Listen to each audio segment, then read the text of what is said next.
국민 앵커 백운기, 정확한 분석, 날카로운 시각. 백운기가 하면 다르다. 여러분 안녕하십니까, 백운기입니다. 윤석열 정부와 여당은 이번 보궐선거에서 보여준 민심을 제대로 읽고 있는 걸까요? 보궐선거에 참패한 국민의힘이 쇄신책이라면서 내놓은 것을 보면 아직도 멀었다는 생각을 지울 수가 없습니다. 가장 큰 책임이 있는 대표는 그냥 놔두고 주요 당직자만 바꾸면 무슨 변화를 기대할 수 있을까요? 이번 선거 국민이 여당 사무총장, 대변인, 여의도 연구원장을 심판한 겁니까? 짜장면이 맛없어서 도저히 못 먹겠다고 했더니 단무지를 바꾸는 격이라고 오늘 아침에 한 평론가가 얘기를 하던데요. 이 중국집 참 답답하죠? 생방송 백운기의 정치본색 출발합니다. 유기농 밀가루로 만든 광화문달롱 쿠키 직접 수제 핸드메이드 하고요. 방부제도 안 들어가고요. 첨가제 같은 것도 안 들어가고 순수하게 유기농 밀가루로 다른 재료를 섞어서 하기 때문에 여러분 드셔보시면 아, 건강한 쿠키다 이런 생각 드실 텐데요. 쿠키 종류가 많아서 골라 먹는 재미가 맛있어요. 있고 택배로도 받으실 수 예, 있죠. 예, 근데 맞습니다. 직접 와서 드시면 좋은 게 여기 또 커피가 맛있어서 예. 같이 먹으면 또 맛있더라고요. 자, 네이버에 스픽스 광화문달롱 치셔도 되고요. 스픽스 몰에 들어가시면 여러분들 맛있는 쿠키 건강하게 드실 수 있습니다. 네, 여러분이 만들어가는 생방송 백운기의 정치본색, 여러분의 많은 댓글 참여 기다리겠습니다. 댓글 올려주시면 소개해드리고요. 선정해서 저희가 준비한 선물 디어루시에서 나오는 클렌징 폼 드리도록 하겠습니다. 주말 잘 보내셨습니까? 목포의 어매님, 부끄럽지만 독감 예방접종 하셨다고 그랬는데 뭐가 부끄러우세요? 독감 예방접종 하는 게 좋습니다. 저도 토요일날 예방접종 했는데요. 혹시 예방접종들 하셨나요? 하셔요. 독감 걸리면 안 되죠. 안 돼요. 그리고 부산이대희님, 앵카는 독감 걸리면 앵카 아닙니다. 성대모사 해봤습니다. 그랬는데 이렇게 겁나는 말씀. 독감 안 걸리게 노력을 하겠습니다. 감기 안 걸리게. 근데 그렇다고 감기 걸리면 앵카 아니다. 그건 너무 무서운 말씀 아닌가요? 김지우님, 모기에 물려서 병원 치료 받으러 왔습니다. 아이고, 모기를 얼마나 세게 물리셨으면 병원까지 가서 치료하셔야 되나요? 아무튼 빨리 나으시길 바라겠습니다. 주변에 많이 구독 권유해 주셔서 꾸준히 늘고 있습니다. 이번 주말에 또 57만 명 됐는데요. 지금 57만 1000명이군요. 올 안에 100만 명 달성할 수 있도록 여러분이 힘을 모아 주십시오. 그래서 100만 구독자 되면 저희가 스픽스 뉴스도 하려고 합니다. 총선 전에 여러분들이 정말 궁금해하는 소식을 제대로 전해드릴 수 있도록 힘 팍팍 밀어주십시오. 그리고 스픽스몰 여러분들이 많이 사랑해 주시는데요. 이번 주는 특별히 우리 애청자님들 건강을 위해서 스픽스 건강 프로젝트 주간으로 정하고 건강 관련된 상품들을 대거 준비를 했습니다. 이렇게 환절기 때 더 건강 주의하셔야 되잖아요. 스픽스 건강 프로젝트 주간으로 준비해서 건강에 좋은 인기 제품들 굉장히 저렴하게 준비했는데요. 1탄으로 면역력에 좋은 제품입니다. 한의학 박사 김소영 원장의 녹용 침향단, 산삼 침향환, 흑염소진 이런 것들을 준비했습니다. 많이 드시고 면역력 키우시고 건강하시고 주변에 선물도 많이 하셔서 우리 스픽스 힘 팍팍 밀어주시면 여러분 건강도 좋고 스픽스도 더욱 튼튼해질 거라고 생각합니다. 여러분들 이번 건강 프로젝트 주간에 건강 관련된 제품들 많이 구입해 주시기를 부탁드리겠습니다. 오늘 함께 하실 네 분 패널 소개합니다. 정기남 조선대 개건교수, 전예현 우석대 대학원 개건교수, 윤경호 퓨처미디어 연구소장, 임세은 전 청와대 부대변인 함께합니다. 어서 오십시오. 안녕하세요. 전예현 교수 지난 주말에 강원도 갔는데 스픽스 정치본색 나온 분이라고 알아봤다고요? 지지난 주말에 다녀왔는데 네. 버스를 타려고 하는데 그 주변에 있던 운전사분들이 막 와서 반갑게 인사를 해주시면서 정치 분석 잘 보고 있고 스픽스 잘 보고 있다라고 하셔서 너무 감사했고, 저는 이제 수도권에 있는 분들도 우리 스픽스 많이 봐주셔서 감사한데, 지역에 계신 어르신들이 본다라는 게 너무너무 감사했습니다. 지역에 있는 노년층 분들이 보수 편향하다 이런 거 지금 좀 깨지고 있다 이런 생각이 들었고요. 무엇보다 윤석열 정부 들어서 먹고 사는 문제에 신경 안 쓰고 맨날 수사만 해? 라는 이 말, 제가 버스 안에서 들었던 말, 대통령도 꼭 좀 들어보셨으면 합니다. 네. 자, 지난 강서구청장 보궐선거에 참패한 국민의힘이 반성을 하고 새롭게 태어나겠다라고 하는데, 지금 하고 있는 걸 보면 과연 반성을 제대로 하고 있는지, 새롭게 태어나고 있는지 고개를 갸우뚱거리게 합니다. 일단 김기현 대표가 책임을 져야 되는 거 아니냐, 그런 생각이 드는데, 현기란 교수, 의총을 주말에 했는데 김기현 대표 물러나는 거는 아예 얘기가 안 나왔다, 그런 말까지 나오더라고요. 글쎄요, 어제 아마 4시간 20분 넘게 그 의총을 연 것 같은데요. 밖에서는 이런저런 얘기가 있었습니다. 김기현 대표 사퇴가 쇄신의 핵심이다, 이런 얘기도 있었지만, 실제 의총장에서는 소위 친윤계 당직자들을 중심으로 강성 발언이 이어지고, 결국은 쇄신 얘기도 일부 제기됐지만 김기현 대표 사퇴 얘기는 일체 거론되지 않고, 뭔가 전체적인 분위기는 뭔가 변해야 되는데 대안이 없다. 소위 용산을 건들 수도 없고, 그래서 대안 부재론이 좀 팽배했다 그래요. 그 속에서 결국은 김기현 대표 유임과 더불어서 시즌2를 하게 되는 그런 좀 웃기지도 않는, 선거에 지고 참패하고도 임명직만 책임지는 정당의 모습을 진짜 보기 드문 그 현상인데요. 결국은 이도저도 아닌 눈 가리고 아웅식 봉합으로 끝난 것으로 보여집니다.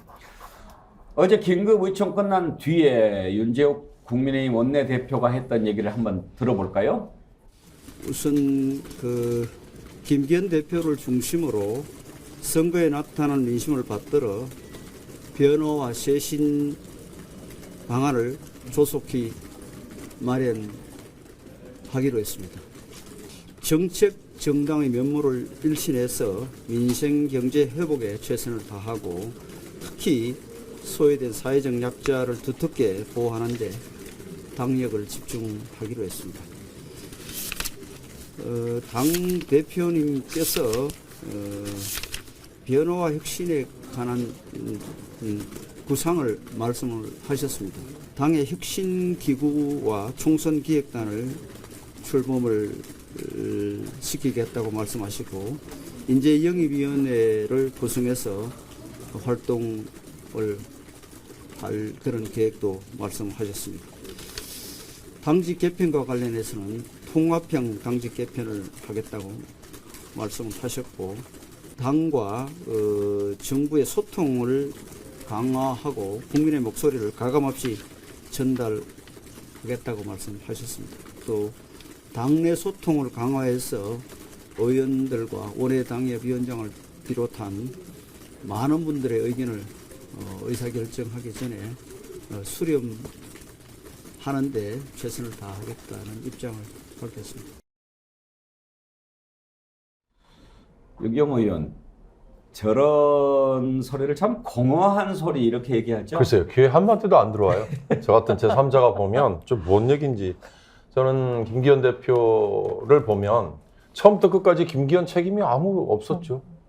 이번 선거에 김태우를 공천하는 거, 그 이전에 윤석열 대통령의 사면권 남용, 거기서부터 출발이잖아요. 사면을 시키는 그 순간부터 김태우를 공천해라 라는 뜻이었으니까, 거기에는 김기현이라는 당대표는 역할이 전혀 없었고, 선거운동 기간에도 김기현 역할이 거의 저는 없었다고 봤기 때문에, 이번 강서구청장 선거의 시작부터 끝까지는 김기현 대표는 거의 투명인간 아니었나.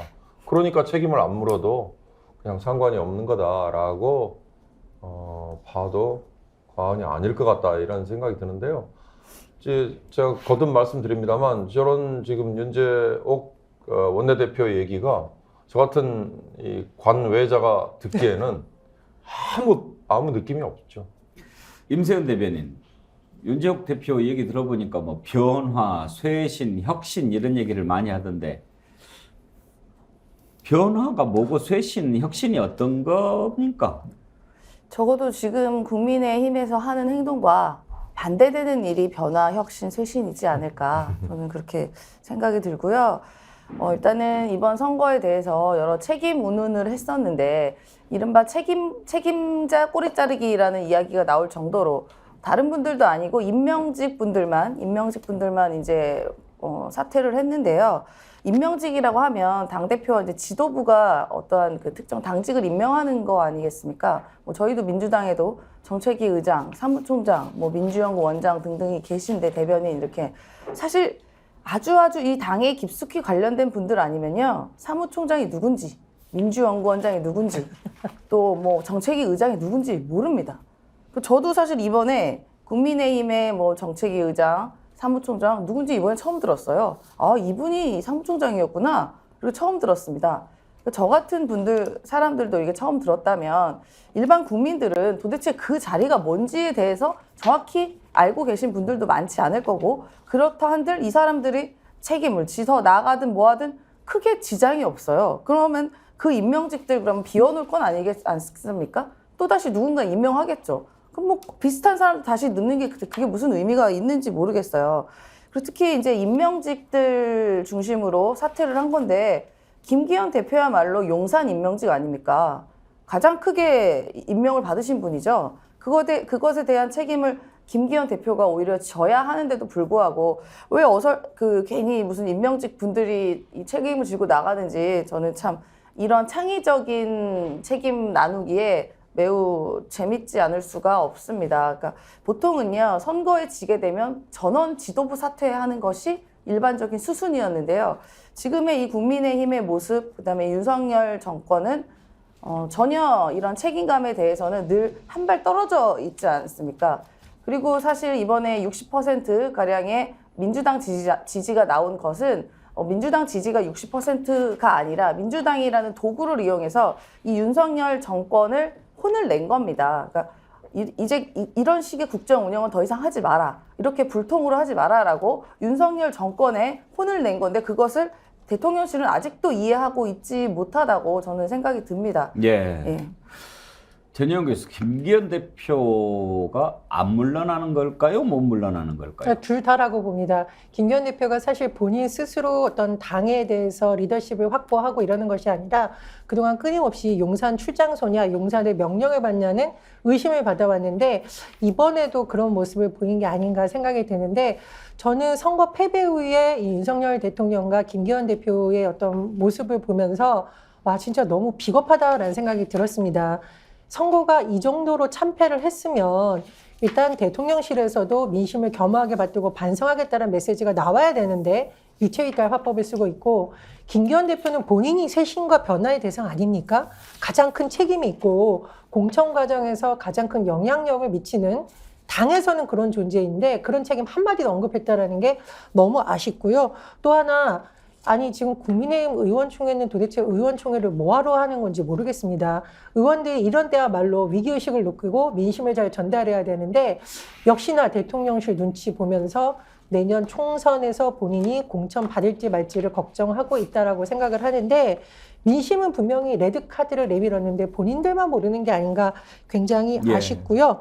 그러다 보니 일각에서는 김대땡, 김기현 대표 체제로 가면 야당으로서는 땡큐다. 이런 좀 희화한 농담까지 나오는 것으로 보입니다. 민주당은 땡큐 이런 얘기 좀 그만했으면 좋겠어요. 땡큐 얘기했다가 별로 재미를 못 본 것 같은데 그런데 윤경호 의원 사실 왜 이렇게 민심을 이렇게밖에 못 읽는가 그런 의아한 생각이 들긴 합니다만 대통령이 이미 가이드라인을 주지 않았습니까? 이번 선거 끝나고 대통령실에서 나온 반응이 윤석열 대통령이 차분하고 지혜로운 변화 이걸 주문했단 말이에요. 지금 차분하고 지혜로운 변화 가지고 될까? 국민들은 그렇게 생각하는데 왜 이번에 강서구청장 보궐선거에서 그렇게 큰 패배를 당하고도 대통령실에서 이걸 그렇게 깊게 아프게 못 느끼는 것 같습니까? 윤 대통령이 전혀 그렇게 깊게 아프게 느끼지 않기 때문이겠죠.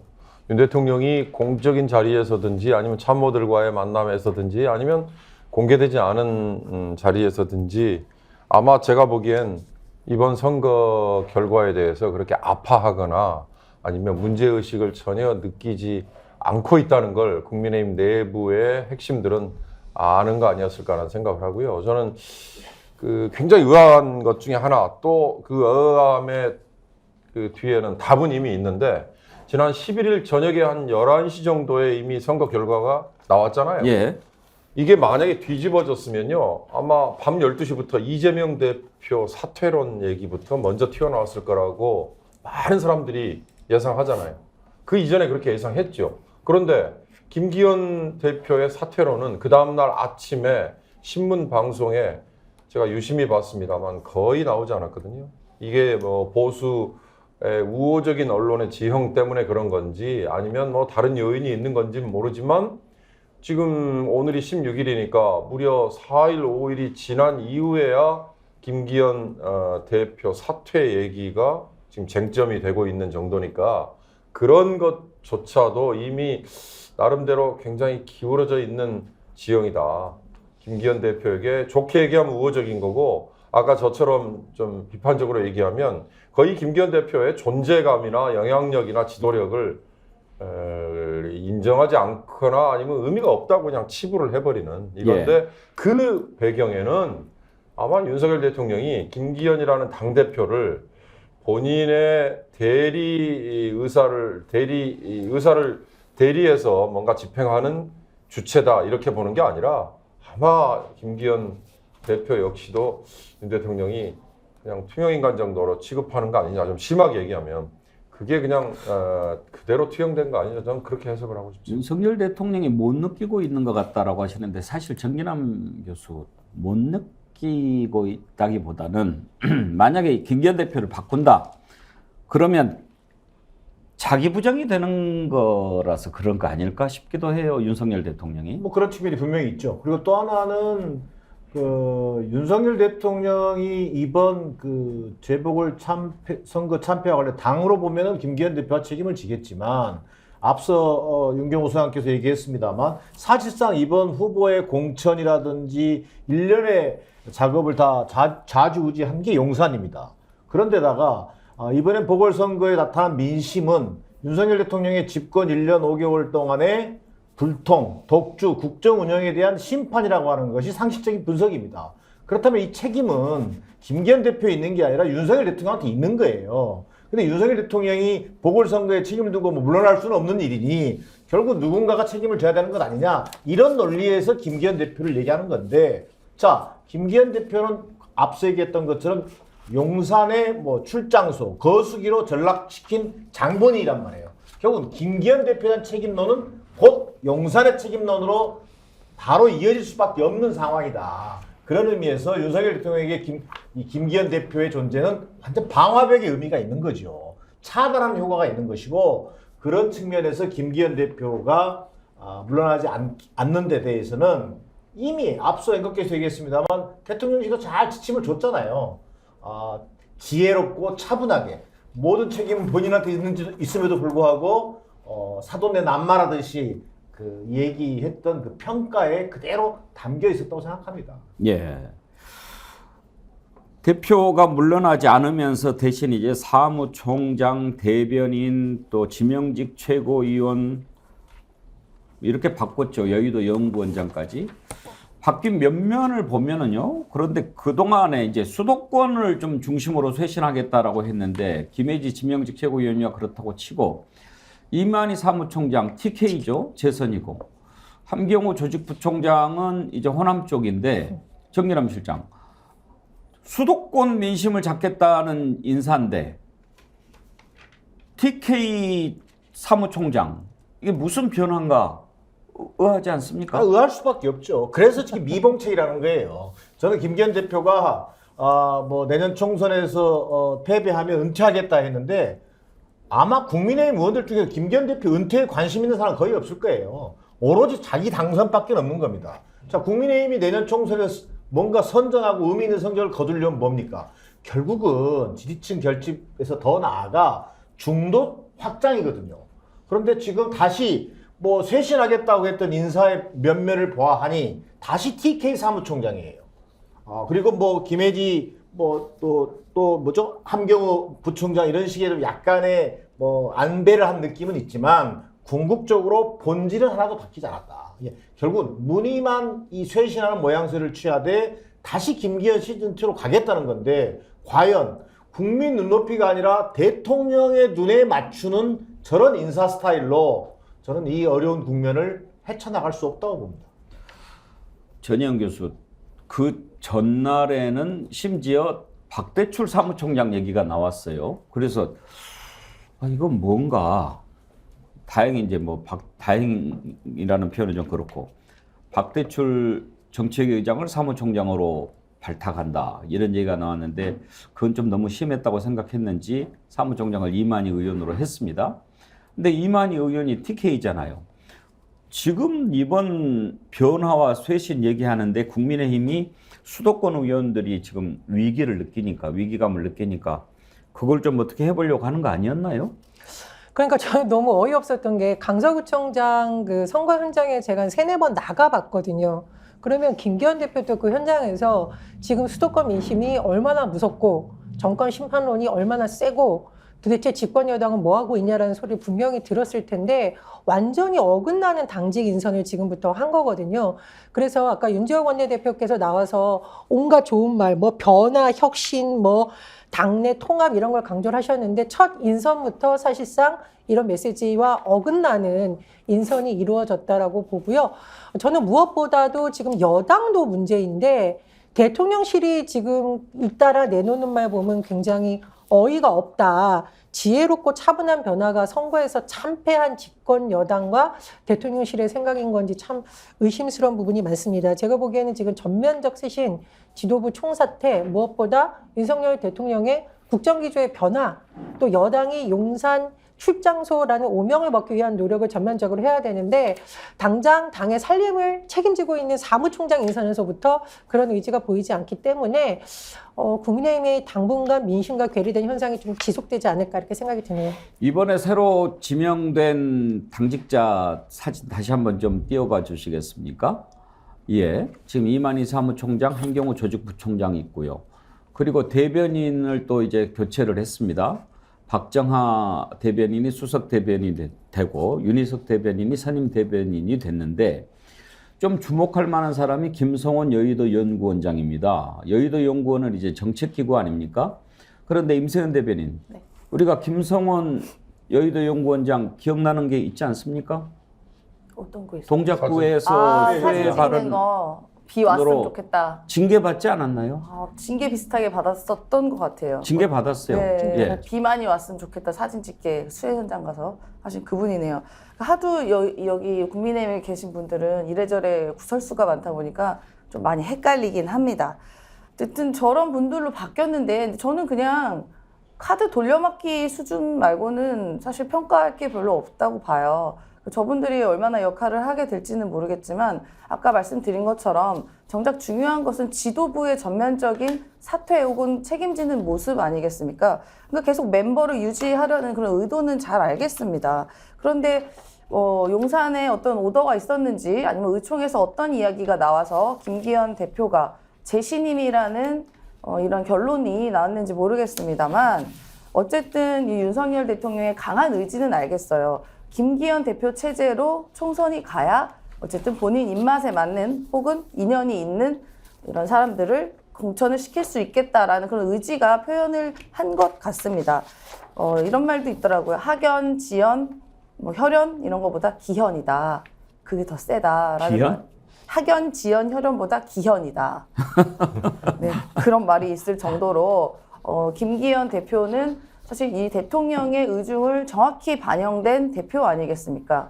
0.2%인가요? 2%로 시작됐었던 그 대표의 지지율을 사실상 대통령이 지하에 있는 김기현 대표를 끌어다가 대표를 만들어줬기 때문에 그런 일련의 과정들 그리고 그동안에 김기현 대표가 대표로서의 전혀 존재감 없이 그저 대통령의 말로만 대통령의 그 지시대로만 움직였던 이런 것들이 앞으로도 꼭 지속될 것이다라는 의지의 표현이라고 봐요. 사실 지금 바뀐 분들도 임명직 최고위원인데 크게 이 임명직 최고위원이 바뀐 분들로 무슨 의미를 둬야 될지 저는 잘 모르겠습니다.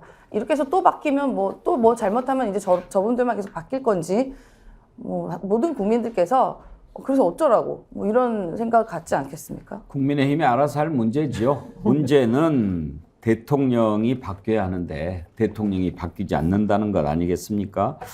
이번 선거 판을 누가 키웠습니까? 대통령이 김태우 후보를 사면 복권시켜서 나갈 수 있게 하지 않았습니까? 저는 더 놀라운 게 이런 식의 변화 쇄신 말만 하고 제대로 보여주지 않는 모습보다도 의원총회가 열렸는데 4시간 이상이나 회의를 했는데도 이런 문제를 통렬하게 비판하고 그런 모습을 보여주지 못했다는 것이라고 생각합니다. 겨우 지금 여당의 중진 서병수 의원 5선이죠. 서병수 의원 정도나 김기현 대표 당 대표 자리 버겁다 용산만 쳐다볼 건가 이런 얘기를 하고 있는데 서병수 의원은 이제 중진이고 그래서 또 이런 얘기를 했다고 쳐도 홍경호 소장 이런 말이 선거가 끝난 당에서 나와야 그게 살아있는 당이죠. 그렇죠. 그러니까 공천에 조금이라도 본인에게 불이익이 올 것 같다라는 걸 감지하면 그냥 바짝 엎드려 버리는 그런 꼴이 아닐까 싶은데요. 저는 아까 윤 대통령이 아마 전혀 이 선거에 대해서 의미를 파악을 못했거나 안 하고 있을 겁니다라는 짐작을 했던 이유가 아마 지금은 구청장 선거 하나 가지고 왜 이래? 라는 식의 얘기를 하지 않을까. 그러나 그 이면에 앵커도 말씀하셨지만 판을 키운 건 윤 대통령 본인이잖아요. 사면 복권을 김태우라는 대상자를 시킨 그 자체가 바로 공천을 하라는 그 사인이었으니까 그때부터 일개 구청장 선거라는 단위를 뛰어넘어 버렸는데 이제 뒤늦게 이제 와서는 구청장 선거 하나 가지고 왜 이렇게 난리야 라는 말이 아까 저는 지혜롭게라는 거에는 잘 의미를 모르겠어요. 그런데 차분하게라는 그거에는 바로 그런 뜻이 담겨 있는 거 아닌가라는 생각이 들어요. 아마 서병수 의원은 5선이고 본인 공천에 연연할 지금 처지도 아니잖아요. 그런 정도. 그리고 완전히 비주류로 지금 이준석 전 대표처럼 당에서 거의 쫓겨나 있는 사람 정도 아니면 그리고 홍준표 대구시장처럼 링 밖에 그냥 내던져져 있는 이런 위치가 아니면 이번 국민의힘 선거 이후에 이 수습 이거에 대해서 더 이상의 쓴소리는 내부에서는 안 나올 것 같다 이런 생각이 들어요. 겨우 이제 서병수 의원 정도가 얘기하고 홍준표 대구시장은 패배는 장수가 지는 것이다. 김기현 대표 사퇴를 촉구했는데 홍준표 대구시장이야 워낙 김기현 대표하고 사이가 안 좋으니까 한 수 접고 들어간다고 해도 지금 당 내에서 이런 얘기가 안 나온다는 것은 분명히 국민의힘 뭔가 고장이 나 있다 이렇게 볼 수가 있습니다. 대표가 책임지고 선거 치른 것 아닙니까? 그리고 총선 윤석열 대통령 얼굴로 치르겠다고 했고 총선 전에 치렀던 어떤 바로미터가 되는 그런 선거였는데 아무도 책임지지 않습니다. 이렇게 지금 흐지부지 넘어가려고 하는데 또 엉뚱한 싸움이 일어나고 있습니다. 이번에 수도권 보궐선거다 보니까 안철수, 나경원, 권영세 이런 분들이 고문으로 참여해서 열심히 운동을 했죠. 이 과정에서 안철수 의원이 지랄하고 자빠졌네 이 발언을 해서 논란이 됐는데 이준석 전 대표가 이제 공격을 했어요. 안철수 의원 말은 내가 그 욕설을 한 게 아니고 진교훈이죠? 진교훈. 깜빡했네. 진교훈 후보가 경찰에 있을 때 범죄율이 높았다 이런 얘기를 하고 있는데 앞에 있는 한 군중 가운데 한 분이 지랄하고 자빠졌네 이 얘기를 해서 본인이 그걸 받아서 유머로 승화시킨 건데 그걸 가지고 비판을 했다라고 하면서 선거가 끝난 뒤에 이준석 전 대표 제명해야 된다 이렇게 얘기를 한 거죠. 이준석 전 대표 또 재치 있게 맞받았습니다. 쓸데없는 소리 길게 쓰고 자빠졌네. 그랬더니 이제 안철수 의원이 서명운동에 들어가겠다고 하는 겁니다. 이준석 대표 제명을 위해서. 지금 이럴 땐가 그런 얘기가 또 당에서 나오는데 이건 또 어떻게 봐야 할까요? 안철수 의원의 얘기부터 먼저 한번 들어볼까요? 시민 한 분이 네. 욕설을 했습니다. 그래서 저는 GX하고 자빠졌죠 하하하 하고 이렇게 유머로 승화시켰습니다. 문제는 바로 그 다음날 이준석이 가장 먼저 가짜뉴스를 퍼뜨린 겁니다. 앞에 그 시민분이 한 말씀은 그냥 다 삭제하고 안철수가 막말을 했다. 선거에서 지게 되면 대통령 당대표 다음 세 번째로 제가 책임자다. 그래서 저는 가짜뉴스 생산해가지고 내부 총질하는 구성원들은 해당 행위자라고 생각해서 저는 당 윤리위에 제소하겠다. 자, 지금 저 말이 안철수 의원이 이준석 대표 제명하겠다라고 하는 논거입니다. 지랄하고 자빠졌네. 그 발언이 어떻게 된 건지 한번 들어볼까요? 준비가 안 됐나요? 예. 자, 그럼 여기에 대해서 이준석 대표 뭐라고 얘기했는지 들어보겠습니다. 그러니까 안철수 대표는 지금 뭘 오인했냐면요. 이번 선거 패배의 책임을 어떤 리더가 져야 되냐는 진행자의 질문에 대해 가지고 청취자한테 질문을 돌린 거예요. 방송 보시는 분들 1번 윤석열, 2번 김기현, 3번 안철수, 4번 이준석 누가 책임 있는지 달아주세요 그래가지고 쭉 달렸어요. 근데 그거를 나중에 뉴스에 나온 스크립트만 보고 세 번째로 자기를 지목했다 생각하는 건데 그러니까 안철수 대표가 물론 바쁘다 보니까 잘 못 볼 수도 있겠지만은 이 주장을 지속해 가시면은 지성이 의심받습니다.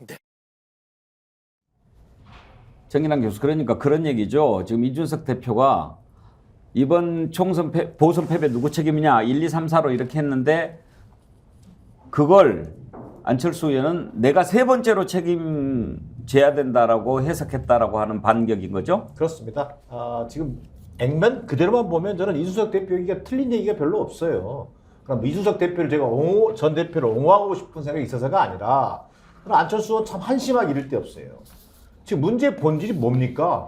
결국 이번에 강서구청장 보궐선거가 안철수 의원의 욕설 때문에 졌습니까? 아니면 이준석 대표의 가짜뉴스 때문에 졌습니까? 결국은요. 윤석열 대통령의 1년 5개월 동안의 불통국정, 뭐 예를 들면 오만과 독재에 대한 심판이라고 하는 것이 거의 정치권의 상식으로 나와 있는 거잖아요.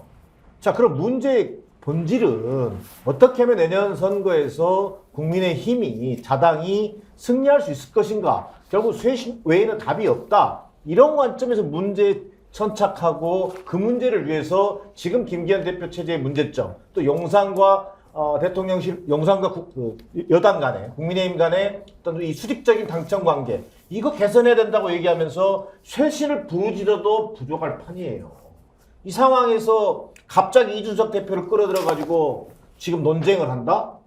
저게 한마디로 얘기하면 그날 유세당이 나왔던 얘기 그대로예요. 지랄하고 다 빠지는 모양새가 되는 거예요. 저는 오히려 늘 안철수 의원이 그동안 좀 약간 조용했었는데요. 뭔가 존재감을 드러내려면요. 문제의 본질을 직필하는 그런 자세가 저는 필요하다고 봅니다. 근데 저렇게 희화화시켜버리는 것은 본인에게도 마이너스요, 당에게도 마이너스다. 뭐 이런 생각이 드네요. 근데 윤경호 소장, 저는 물론 안철수 의원하고 이준석 전 대표하고 앙숙인 것은 이제 국민들이 다 아는 사실이고 뭐 톰과 제리 운운하는데 안철수 의원이 그래도 정치를 그동안 이제 쭉 했잖아요. 대선도 몇 번 나가고 그런 정도 커리어가 있는 사람이 단순히 이준석 보기 싫어서 제명시키려고 하는 걸까? 여기에는 조금 그 의문 부호가 있어요. 뭔가 노리는 정치적 노림수가 있지 않을까 싶은데. 그래서 분당에 뭐 김은혜 홍보수석이 내려온다 이런 보도와 소문이 있으니 그걸 수성하려고 이렇게 발버둥인 거냐라고 얘기하는 분들이 있고요. 또 하나는 아까 뭐 지랄하고 자빠졌네 이러지만 사실 꼴값을 떤다는 정말 우리말이 있거든요. 이 꼴값이라는 게 얼굴값이에요, 얼굴값. 그러니까 스스로의 가치를 스스로 떨어뜨리는 행동, 그런 걸 지칭하는 말인데 저는 안철수 의원을 보면서 그런 생각이 많이 들어요. 이번에 안철수 의원이 본인의 존재감을 보여주기 위해서 뭐 일련의 이런 평지 풍파를 일으켰다고 이제 분석들을 하시잖아요. 그랬더니 정치에 별로 관심 없는 분들도 아니 안철수는 그 간도 쓸개도 없어? 윤석열한테 그렇게 배신당하고 팽당하고 아직까지도 지금 정치할 마음이 그대로 살아있을까? 뭐 이런 얘기들을 해요. 손가락 안 잘랐어? 뭐 이런 얘기도 하고. 그러니까 이런 것들이 아까 앵커께서 말씀하신 것처럼 대선 후보로 몇 번 나왔고 토론회 대선 후보 자격으로 국민에게 얼굴을 비쳤던 사람이 지금은 쪼그라들어서 본인의 분당 지역구 하나 그거 지키려고 그 공천 하나 어떻게 수성을 해보려고 이렇게 안간힘을 떠는 거냐. 이런 비판과 좀 조롱이 지금 안철수 의원한테 붙어 다니고 있다는 걸 본인이 좀 알았으면 좋겠어요. 그것 때문일까요, 전희영 교수? 근데 제가 보기에는 이건 다분히 의도적인 면이 있다라고 봅니다. 사실은 안철수 의원이 예전에 당대표 선거 과정에서 뭐 반윤이냐 비윤이냐 공격을 받은 바가 있잖아요. 그러니까 이번 일을 계기로 대통령님에 대한 충성을 나는 다하고 있다라는 것을 보여주는 것이 아닌가 생각이 듭니다. 아니, 본질적으로 이번 선거 패배 1차 요인은 윤석열 대통령이 김태호 후보를 사면 복권하면서 공천의 길을 열어준 거는 전 국민이 다 아는 사실인데 느닷없이 이준석 전 대표에 대한 공격을 하는 거 보면서 저는 이게 대통령이 싫어하는 이준석 전 대표를 제가 이렇게 공격하고 있으니 저는 친윤입니다. 다음번 공천은 저를 주세요라는 걸 너무 액션을 강하게 하는 것에 굉장히 씁쓸한 마음이 들었고요. 이게 지금 초선 정치인도 아니고 한때 대선 주자였던 분이 하는 행동인가라는 생각이 듭니다. 그래서 안철수 의원은 큰 좁쌀, 이준석 전 대표는 작은 좁쌀. 지금도 한 말씀만 버티면요. 안철수 의원이 진짜 현무를 켜고 있는 건데 저는 뭐 여러 의견 분석을 주셨습니다만 1차적으로는 뭐 그렇게 생각할 수 있어요. 지금 분당 갑이죠. 분당갑 선거조차도 수성이 어려워졌단 말이에요. 그런 상황에서 뭔가 존재감을 보여야겠다. 그래서 이번 강서구청장 보궐선거도 열심히 다녔단 말이에요. 그런데 갑자기 지금 지랄하고 자빠져는 논쟁에 빠지면서 이준석 대표와의 문제가 쟁점화됐는데 저는 이제 그런 의미에서 존재감 확인. 두 번째는 전현 교수 얘기처럼 용산과의 관계 재정립이에요. 이미 팽당했어요. 팽당했는데 자존심은 둘째치고 용산과의 관계 재정립을 노리고 내가 이렇게 대통령이 싫어하는 이준석 대표를 아작을 내고 있다. 지금 이런 이미지 부각. 세 번째. 자, 어차피 지금 이번 의총의 결과가 뭡니까? 결국 봉합한 거지 않습니까? 뭔가 총선까지 당의 안정을 바라는 친윤계. 그 다음에 또 뭔가 이 비대위가 출범하게 되면 오히려 더 불안해진다라고 하는 비윤계. 이게 서로가 생각이 맞아떨어진 거예요. 그래서 그냥 김기현 체제로 갑시다라고 봉합을 했는데 저는 제가 장담컨대 올 연말을 못 넘길 거라고 생각합니다. 누가요? 김기현 대표 체제가. 예. 결국은 다 죽게 생겨있는 서울 수도권 의원들 때문에 다시 비대위가 논란이 나올 수밖에 없는 상황이 될 거다. 자, 그럴 때 저 비대위 위원장 후보 저 있습니다 라고 지금 안철수 의원이 호소하고 있는 건 아닌지 뭐 이런 생각까지도 든다. 예. 그러나 앞서 얘기한 조목조목 얘기했던 이 세 가지 그런 우리가 생각해 볼 수 있는 목표가 있음에도 불구하고 그 목표가 실현될 가능성은 제가 볼 때는 0%라고 봅니다. 임세은 대변인은 어떻게 보시나요? 안철수 의원의 이런 행동을? 저는 두 가지 경우 아니고서는 해석이 안 되는데요. 하나는 좀 지금 마음이 지친 우리 국민들을 웃겨드리고 싶어서 조금 이렇게 웃기려고 그러시는 건가라는 생각이 들고, 또 하나는 이제 이 10년 동안 본인이 갖고 있었던 정치적인 감이 그냥 다 어디로 휘발된 것 같다. 저는 이 두 가지 말고는 이 안철수 대표의 행동이 납득도 안 되고 해석이 안 됩니다. 근데 너무 뜬금없잖아요. 갑자기 이준석이 여기서 왜 튀어나옵니까?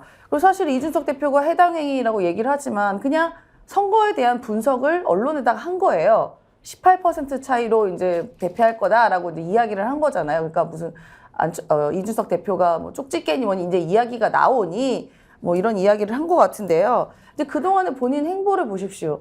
그 당대표 선거 때도 이른바 윤석열 대통령과 친한 척 하면서 윤심팔이 했지만 주저앉혀졌죠. 아무 말도 하지 않으면 아무 일도 일어나지 않는다의 그 매우 굴욕적인 이야기를 듣고 주저앉혀졌습니다. 그리고 이번에 선거도 뻔히 이제 보일 것 같은 패배가 보일 것 같았던 선거에 그래도 말을 듣고 말인지 짓인지 듣고 나가서 뭐 선거를 열심히 했습니다. 그 열심히 하다 보니까 뭐 어떻게 보면 뭐 불필요한 이야기가 나온 거일 수도 있는데요. 오히려 욕은 본인이 다 먹었어요. 그렇게 선거 나가서 유세하다가.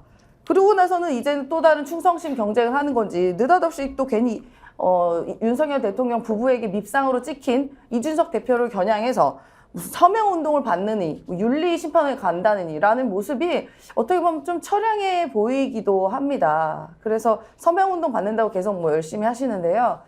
그때 손가락 잘렸는데 어떻게 서명 잘 받으실 수 있는지 모르겠습니다. 네. 정치인이 어떤 행동을 할 때는 이제 그 행동이 주는 메시지 그리고 평가가 매우 중요한 건데요. 서명운동 시작한 것 만약에 소기의 목적을 달성하지 못한다면 본인한테 오히려 부메랑으로 돌아올 수도 있는 일인데 어떻게 될지 한번 지켜봐야 되겠네요. 레몬님, 좁쌀은 쌀과 섞어 먹으면 맛이라도 있지요. 그리고 오드리님, 근데 본인이 정말 세 번째로 책임질 만한 인물이라고 생각하고 있는 걸까요? 그런 의견 주셨고요. 21도 한라사님, 저걸 따라 했다는 자체가 잘못된 거지요. 정치인이 할 말 하지 말아야 할 말 분간이 안 됩니까? 그런 의견 주셨습니다. 예. 자, 지금 뭐 본질하고 상관없는 부분으로 시끄러워진 당 모습 들여다봤고요. 흥미로운 여론조사 결과가 한두 개 나왔는데 그거 한번 보도록 하겠습니다. 윤석열 대통령 국정 지지율이 5개월 만에 툭 떨어졌습니다. 34%를 기록한 여론조사가 나왔는데요. 리얼미터가 조사한 겁니다. 자세한 내용은 중앙선거 여론조사 심의위원회 홈페이지를 참조하시면 되는데 부정평가가 62.2, 긍정평가가 34.0. 지난 8월에 조사한 것으로 기준을 삼아보면 가장 부정평가가 높은 수치입니다. 지난주보다는 3.7%포인트 내린 건데요. 부정평가는 2.4% 올랐고요. 그러니까 이번 선거가 끝난 뒤에 국민들이 뭔가 이렇게 확실하게 심판한다는 것을 보여줬는데도 바뀌지 않는 모습에 실망한 그런 게 아닌가 분석할 수도 있는데요. 정당 지지율도 보면 국민의힘이 32.0으로 4%포인트 이상 빠졌고 민주당은 3% 이상 올라서 50.7%. 윤정부 들어서 민주당 지지율이 처음으로 50%대로 진입했습니다. 이 여론조사를 어떻게 보십니까, 윤경호 소장? 예. 조사 시점이 우선 12일, 13일이니까 예. 선거 결과가 반영된 거 분명히 있고요.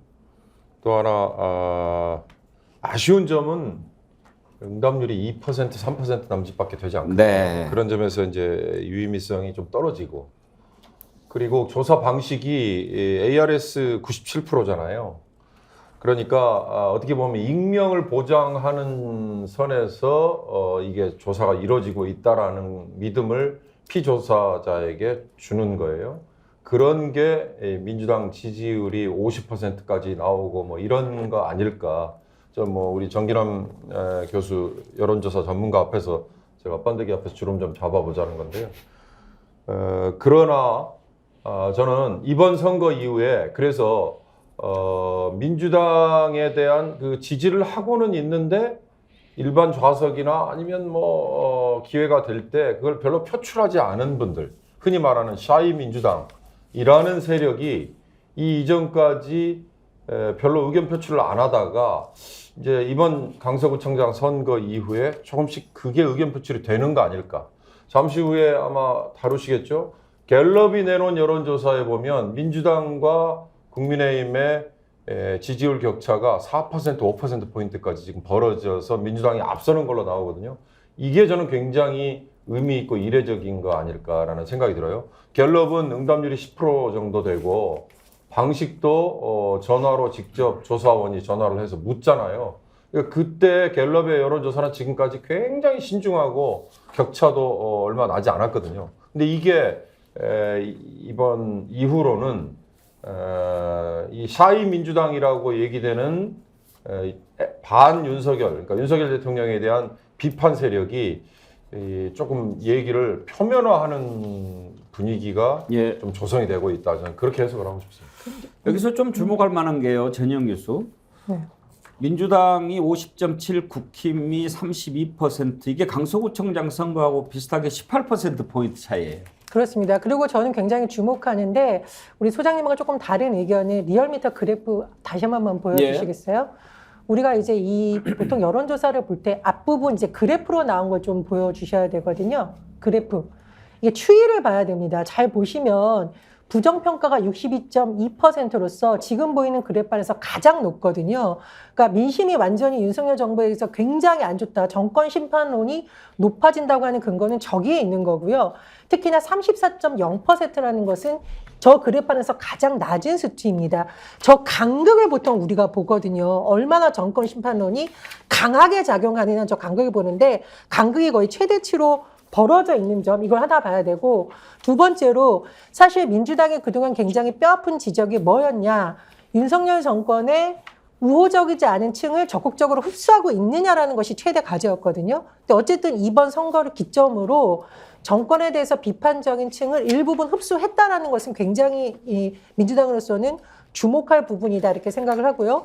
말씀해 주셨듯이 지금 강서구청장 선거에 나왔던 격차와 이번 격차가 거의 비슷하게 나타납니다. 그러면 앞으로 이제 민주당이 이 흐름을 이어가서 얼마나 기세를 잡고 뭐 국정감사라든가 여러 가지를 통해서 이것을 더 온전하게 흡수하느냐가 과제라고 보는데, 어쨌든 저는 민주당이 그동안 좀 유보적이던 층을 적극적으로 흡수한 것은 민주당으로서는 굉장히 주목할 지점이라고 봅니다.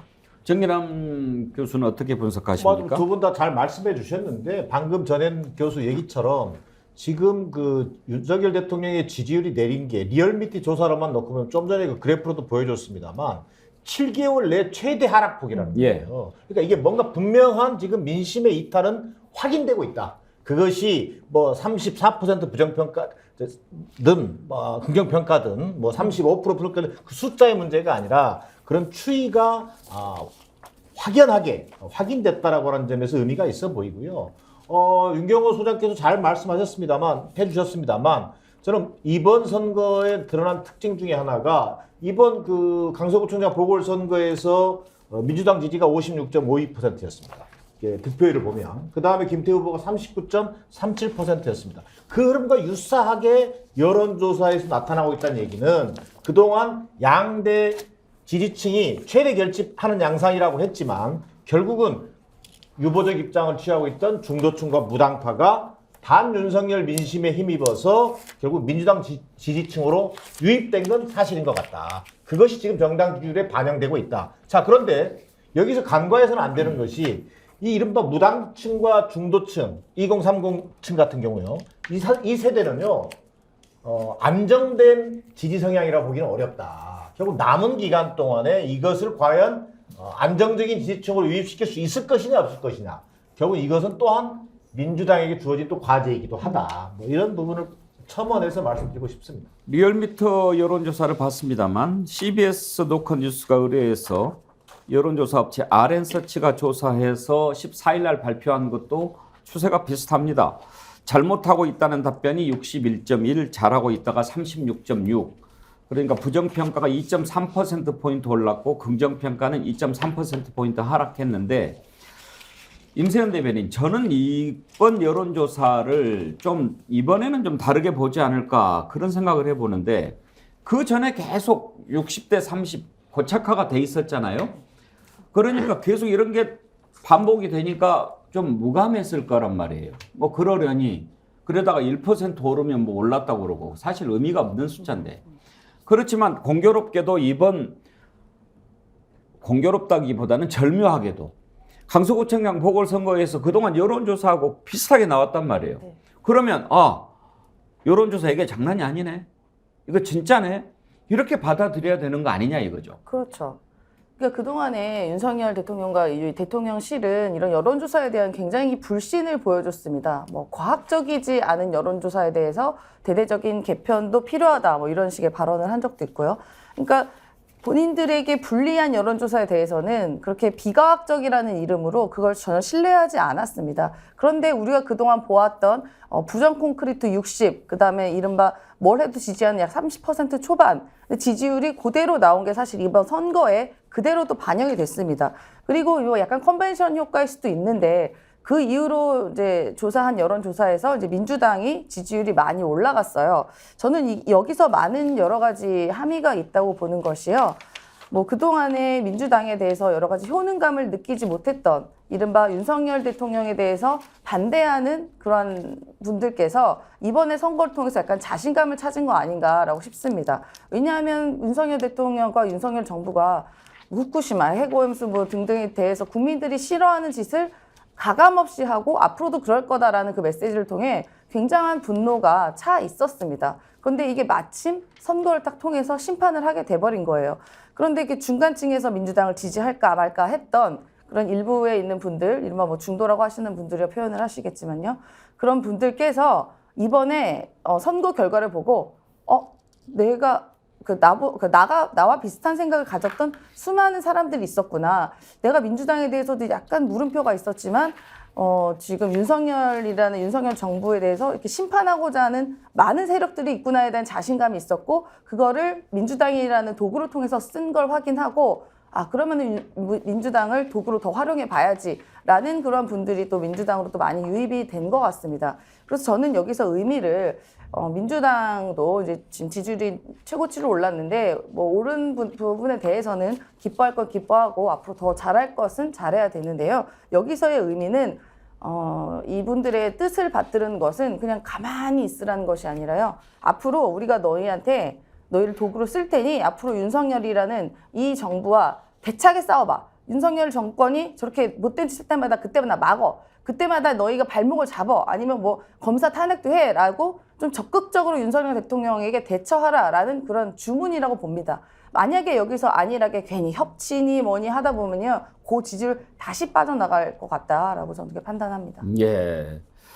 여론조사 꽃은 전화 면접을 했는데 역시 여론조사 꽃에서도 민주 46.7, 국힘 31.8, ARS는 민주 54.2, 국힘 37.1, 두 조사 모두 민주당이 상승하고 국민의힘이 하락한 것으로 양당 격차가 더 벌어진 것으로 이렇게 조사가 됐는데 지금까지 여론조사 그냥 무시했다고 치더라도 여론조사하고 선거 결과가 비슷하게 나타났다면 그건 좀 받아들여야 되는 거 아닌가요? 계속 안 받아들이면 아까 어떤 분이 그걸 올려주셨던데 냅두세요. 그럴까요? 나라가 걱정돼서 그렇죠. 또 재미있는 여론조사가 하나 있어요. 갤럽이 조사한 건데 이런 조사를 했나 봐요. 차기 대통령감으로 누가 유력하다고 보십니까? 자유응답을 했는데 이재명 민주당 대표가 22%로 1위를 기록했고요. 2등을 누가 했게요? 한동훈 법무부 장관이 14%, 그리고 오세훈 서울시장이 4%, 홍준표 대구시장이 3%, 안철수 국민의힘 의원이 2% 이렇게 나왔습니다. 한동훈 장관이 여권에서 가장 높은 지지를 받는 걸로 그렇게 조사가 됐는데 윤경호 소장, 한동훈이 차기 대선 후보 되는 건가요?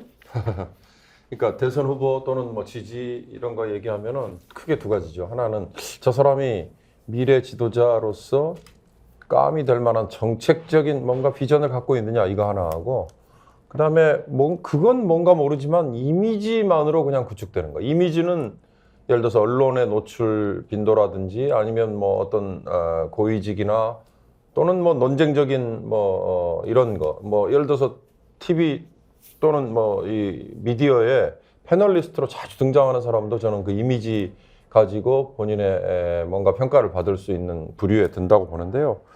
이 두 가지가 다 결합이 되면 굉장히 평가를 좋게 받겠죠. 그러나 둘 중에 하나만 가지고 평가를 받다 보면 유권자들이나 응답자들이 속을 수 있다. 이거 하나를 제가 지적하고 싶고, 그다음에 또 하나는 우리는 아마 이 지도자들에 대한 정치 지도자들에 대한 유권자의 평가 주기가 저는 갈수록 굉장히 짧아지고 있다 이런 생각이 많이 들어요. 쉽게 말하면 뭐 이재명 지금 민주당 대표에게 적용될 얘기일 것 같습니다만 아마 대선 후보 재수 이거 쉽지 않을 것 같다. 한동훈이라는 이 법무장관 지금 거론이 되지만 한동훈이 만약에 법무장관으로부터 그냥 밀려나면 그 순간에 아마 대중들에게는 싹 잊혀지지 않을까. 뭐 비슷한 평가일지 연장선일지 모르겠습니다만 전 그런 생각이 좀 들어요. 김민경님, 국민이 한 번 속지 두 번 안 속지요. 또 검찰 정권 윤씨로 족합니다. 이런 걸 주셨고요. 아싸님, 나오는 건 자유인데 일단 총선부터 거치라고 하세요. 선거 한 번 안 치르고 대통령 된 경우에 얼마나 국민들 고생하는 거 지금 보고 있잖아요. 이런 글 주셨는데 그래요. 대선 후보 뭐 될 수 있죠. 뭐 지금 윤석열 대통령이 가장 총애한다고 하니까요. 이준석 전 대표도 자기가 봤을 때는 지금 한동훈 장관이 천사 같은 존재다. 그런 얘기를 하던데요. 무슨 뜻인지 한번 들어볼까요? 한동훈 장관이 공적인 커리어를 계속 갈 거라 그러면은 무조건 이번 총선에 뛰어들어야 된다는 생각입니다. 아, 무조건 뛰어들어야 네, 된다. 한동훈 장관은 뭐 여러 가지 지금까지 다소 뭐 공격받을 지점이 있다 하더라도 예. 지금 국민의힘의 일반적인 의원에 비하면은 천사 같은 존재입니다. 제가 봤을 때는. 아, 천사. 제 입장을 봤을 때는 왜 제가 천사가 무슨 국민의힘의 의미예요? 모든 의원들을 경험하고 제가 모든 사람을 다 아는 입장에서 한동훈 장관의 스타성이나 아니면 엘리트성 아하. 아니면은 한동훈 장관의 어떤 매너나 이런 것들 같은 양질이다. 저는 쉽게 보면은 말하면 군계 일학입니다. 군계 일학이다. 네. 아. 또 사자성어네. 안 되겠다. 예. 네. 근데 제가 봤을 때는 한동훈 장관의 그러면 이런 얘기를 드릴게요. 보통 우리가 정치권에 누가 들어올 타이밍을 얘기할 때 예.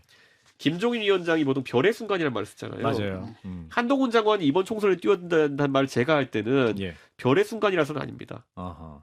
공적인 커리어를 가기 위한 통로로서 유일한 방법입니다. 아, 유일한 방법이다. 이번 총선. 왜냐 생각해 보세요. 아하. 4년 뒤에 한동훈 장관이 만약 출마한다고 했을 때 그때 예. 윤석열 정부가 아주 성공했다 그러면 한동훈 장관이 또 도전할 기회가 있을 겁니다. 그렇겠네요. 근데 만약에 윤석열 정부가 지금과 같이 난맥상을 겪는다고 한다면은 아하. 4년 뒤에 한동훈 장관의 공간은 좁을 거예요. 아하. 그러면 지금 다소 한동훈 장관은 원래 이제 관료나 아니면 공무원 하신 분들 이런 게 있어요. 내가 이 일을 매듭 짓고 이렇게 해서 성과를 내고 별의 순간에 가야지 이런 생각을 많이 하시거든요. 예. 근데 그냥 기회로서 마지막이에요. 아하.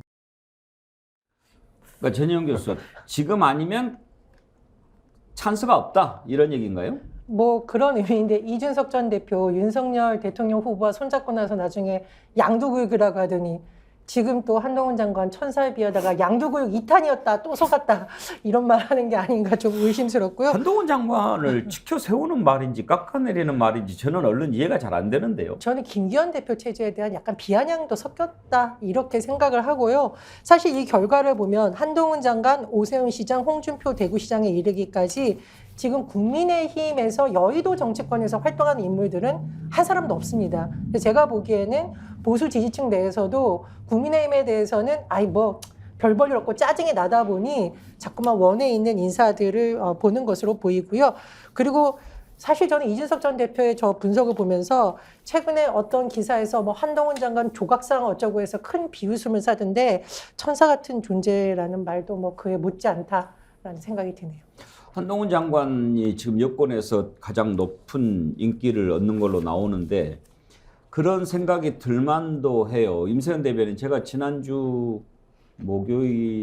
금요일 날 강남 쪽에 약속이 있어서 나갔는데 검찰청사 옆에 한동훈 장관 지지하는 화환이 쭉 이렇게 늘어서 있더라고요. 네. 그런 거 보면은 내가 지금 뭐 좀 되나 이렇게 생각도 할 만하겠어요. 그런 뽕이 들어가다 보면 그때부터 몰락의 시작이죠. 이게 뭐 사실 저는 이거 조직적으로 화환 보낸 거라고 알고 있거든요. 예전에 윤석열 검찰총장 시절에서도 그 당시에 이제 화환이 쭉 이렇게 펼쳐졌던 걸로 알고 있는데 그 당시에 화환을 만들고 보냈던 사람은 이른바 지금 김건희 여사의 고모 되는 그 조직이 했다라고 이제 그 김건희 여사 고모가 어디서 말한 게 이제 녹취로 나온 것도 있는데요. 뭐 그거든 아니든 지지자들은 있을 수 있죠. 근데 그런 방식으로 하는 거 이제 지난번에 윤석열 검찰총장 시절 때라 매우 흡사하다라고 저는 봅니다. 뭐 지지자들 많아서 잠시 뭐 기분 좋고 하는 거는 뭐 본인의 이제 판단이라고 보고요. 저는 이번에 이제 이준석 대표가 이렇게 천사니 뭐니 하면서 이렇게 얘기를 했는데 두 가지를 매긴 거라고 봐요. 하나는 지금 이른바 대선 후보로 나가려고 하시는 뭐 여러 거론되는 분들과 또 당내에 있는 윤핵관 이런 분들을 매기는 거다. 왜냐하면은 이런 보십시오. 능력 면에서 비교가 되지 않습니다. 이렇게 하는 것 자체가 나머지 사람 폄훼하는 게 이제 기본적으로 깔려 있고요. 두 번째는 한동훈 장관이 뭐 도어 스태핑 등등을 하면서 여러 가지 인지도는 쌓았지만 사실 정치력으로 보면요. 굉장히 편협하고 뭐 능력이 있나에 대한 의구심이 있는 여러 가지 지점들이 있습니다. 지금 뭐 국정감사에서 하는 태도들이나 말 그리고 도어 스태핑에서도 이야기들 그런 게 사실 맥락을 보면 내용이 별로 없고요. 그냥 말만 빠르게 하는 거 말고는 사실 저는 파악을 못했거든요. 그렇기 때문에 이준석 대표 입장에서도 뭐 이렇게 자꾸 꼬시는 거죠. 나가봐라. 그런 다음에 사실 뭐 이게 인정을 못 받으다 보면 정치는 도태되기 때문에 저는 이 두 가지를 한꺼번에 매긴 거로 봅니다. 역시 이준석 대표가 그런 머리는 또 잘 쓰는 것 같아서요. 예전에 이준석 대표가 물은 적이 있어요. 한동훈 장관과 토론하면 어떨 것 같냐라고 얘기했을 때 본인이 당연히 이긴다는 식으로 이야기를 했었거든요. 그렇기 때문에 이 한동훈 장관에 대해서 뭐 마치 굉장히 인정해서 한 발언이 아니라 그냥 이 두 가지 측면을 매기기 위해서 한 정략적인 발언인 것 같다라고 봅니다. 정기남 교수 보시기에 한동훈 장관이 여권 1위 어떻게 분석하십니까? 글쎄요. 저는 뭐 제가 개인적으로 지지하는지 내가 개인적으로 한동훈 장관을 지지하느냐 안 하느냐 여부는 별로 중요하지 않다. 결국 여론조사 수치는 수치대로 봐줘야 된다. 차기 대통령 후보감에서 지금 기라성 같은 안철수, 홍준표, 오세훈 소위 여당이에요. 이런 사람들을 제끼고 지금 14%라고 하는 지지도를 보이고 있다. 그 자체로는 한동훈 장관이 가지고 있는 분명한 지지층과 이유가 있을 거다. 저는 이렇게 봅니다. 그런 면에서 이준석 전 대표가 그 부분을 지적하고 있는 거라고 봐요. 실제로요. 한동훈 장관은 대표적으로 저는 윤석열 대통령의 후광 효과라고 생각합니다. 윤석열 대통령이 가지고 뭔가 독선적이고 불통하고 뭐 이런 오만한 모이는 모습이 있지만 뭔가 한동훈 장관이 가지고 있는 이 보수 지층 내에서는 뭔가 앞서도 얘기 나왔지만 좀 스마트해 보이고 스타일리시하고 뭔가 좀 명석해 보이는 이미지 이런 것들이 지금 포장이 되어 있는 거거든요. 이것을 애써 폄하할 이유는 나는 없다고 본다. 그리고 이준석 대표가 그런 면을 지켜 세우고 있는 거다. 자, 그런데 그것만으로 되느냐? 저는 그렇지 않다고 본다는 거예요. 지금 여당이 지금 이제 결국은 죽을 쓰고 있습니다만, 자, 보궐선거 참패 이후에 그저 그냥 윤석열 대통령으로 책임 불똥이 튈까봐 덥게 급급해요. 자, 그러다 보면 제가 앞서 얘기했습니다만, 조만간 머지않은 시점에 자, 수도권 의원들을 중심으로, 서울 수도권 의원들을 중심으로 도저히 선거를 칠 수 없는 상황이 될 겁니다. 자, 그러면 내년 총선이라고 하는 것이 눈앞에 현실로 닥쳐올 거란 말이에요. 그걸 지금 잠시 피해가고 있는 건데 저는 이때 한동훈의 역할이 있을 거라고 보는 겁니다. 한동훈이 정말 실력 있는 사람이라면 거기서 실력을 보여줘라 라고 하는 것이 지금 이준석 전 대표의 얘기인 것이고 저 또한 이 14% 지지율이 물거품이 되지 않는 방법은 한동훈이 보수 진영에서 수도권과 중도층을 끌어올 수 있는, 유인할 수 있는 유일한 카드라고 하는 것을 이번 총선에서 보여줄 수 있느냐 없느냐에 저는 달려있다고 보여집니다. 윤경수 소장, 저는 이 조사를 보고 좀 놀란 게 한동훈 장관이 여권에서 1위를 했다라고 하는 것이 놀라운 게 아니고 그동안에 대선을 준비해왔던 대선 주자급들이 다 한동훈 장관보다 아래 처지고 있는 이 후보 인물란이라고 그럴까요? 그게 좀 더 놀라운 것 같아요. 그러니까 제가 아까 이미지냐 정책이냐 아니면 두 개가 결합된 거냐 이 말씀 드린 거에 그 이미지로 지금 포장이 돼 있는 거에 한동훈이라는 인물이 굉장히 먹히는 거죠. 거기에는 언론이 자주 비춰주는 국회에서 굉장히 논쟁적으로 또는 뭐 다른 자리에서 논쟁적으로 공격적으로 말싸움에서 지지 않는 그다음에 약간 좀 뺀질거리는 걸로 보이지만 또 긍정적으로 보는 사람들은 빈틈없고 물 흐르듯이 대응하는 이런 식으로 얘기를 하니까요. 이게 그런 점에서 다른 지금 앵커께서 말씀하신 것처럼 오로지 대선 주자급으로 본인의 이미지 또는 정책 뭐 이런 거를 쌓아온 사람들은 한동훈처럼 그렇게 막힘없이 뭐 이게 지금 못 되는 거 아니냐 이건데, 거듭 제가 말씀드립니다만 그렇게 이미지로만 쌓여진 아성은 본인의 그 이미지가 쌓여지도록 하는데 토대가 되는 게 허물어지면 한순간에 저는 꺼질 수 있을 거다라는 생각을 여전히 하고 있습니다. 임세현 대변인은 한동훈 장관이 다음 대선 후보가 될 수도 있다고 생각하십니까? 아니요, 저는 전혀 그런 생각 안 드는데요. 일단은 실력이 검증된 게 없고요. 아까 이미지 이야기 하셨는데 이미지도 별로 안 좋습니다. 뭐 그 이미지 말만 빨리 하고 사람들 조롱하고 제대로 된 이야기도 안 하고, 그리고 본인이 실제로 뭐 피해자 얘기하면서 범법 저지른 일들 많잖아요. 예를 들어 이재명 대표에 대한 것도 체포영장도 가서 매우 법적으로 문제가 될 만한 일들을 계속 지속적으로 하고, 그것에 대해 비판하는 국회의원들을 싸그리 무시하고, 기본이 안 돼 있습니다. 일단 법치주의 국가에서 삼권 분립에 대한 기본이 안 돼 있고요. 본인이 국무위원으로서 그리고 또 법무부 장관으로서의 역할이 무엇인지 전혀 전 기본이 안 돼 있다고 봅니다. 기본이 안 된 것은 국민들이 금방 알 수밖에 없어요. 뭐 이미지 이야기 하셨는데 예를 들어 뭐 웹자 뭔가요? 뭐 편의점 한동훈이란 얘기가 있어요. 보신 분들은 보셨는지 모르겠지만 뭐 계산하려고 갔더니 내가 언제 계산한다 그랬습니까? 저는 계산한다고 말한 적이 없습니다. 뭐 이런 식의 얘기가 나옵니다. 그러니까 그만큼 국민들이 한동훈 장관의 말에 대해서 듣고 보니 영양가가 없고 그냥 사람들 조롱하는 것 같고 그냥 보이기만 깔끔하게 보이는 거네? 라고 이미 실체를 알아버렸어요. 그렇기 때문에 저는 한동훈 장관의 실체는 앞으로 첫 번째 일단은 검찰 출신 대통령은 더 이상 뽑지 않겠다는 이런 국민적인 이런 동의가 다 깔려 있다고 보고, 두 번째로는 한동훈 장관이 대통령 하기에는 그 모습과 말투나 이런 태도들이 매우 편협하고 매우 촐싹거린다라는 이미지가 있기 때문에 저는 저분 후보로도 안 될 것 같다. 그리고 세 번째로는 한동훈 장관 스스로가 여의도에 있는, 이건 여야를 막론하고 국회의원들, 정치인 자체를 굉장히 깔보고 피의자라고 생각을 합니다. 그러다 보면 국민의힘 안에서도 이런저런 불만이 있을 수밖에 없고, 어쨌든 당내 경선을 하려면 당내에 있는 의원들과 당내에 있는 당원들의 지지를 받아야 되는데, 과연 국민의힘의 당원들이나 오래된 전통적인 당원들이 한동훈이라는 이 뉴페이스에 대해서 과연 긍정적으로 생각할까? 저는 그렇지 않다고 봅니다. 제가 딱 한마디만 추가하면요. 이 한동훈 여론조사 나오기 전에 제가 사석에서 한동훈이 윤석열의 무슨 후계자 내지는 윤석열 정부의 다음 정권 재창출에 대한 이런 얘기를 했더니 그 자리에 한 분이 아니 전두환 노태우야? 군사 쿠데타로 정권 잡고 물론 선거라는 과정 거쳤죠. 6.29 거치고 직선제 선거라는 과정은 거쳤지만 어찌됐든 전두환이 낙점을 한 노태우에게 정권을 고스란히 물려줬는데, 그러면 검찰 또 쿠데타라는 얘기도 나오는데 그럼 한동훈에게 또 정권을 주면 제2의 전두환 노태우야? 라는 얘기에 제가 무릎을 쳤거든요. 한동훈의 앞으로 정치 행보는 그게 아마 더 씌워지는 아주 부정적인 짐이 될 수밖에 없다 이런 생각이에요.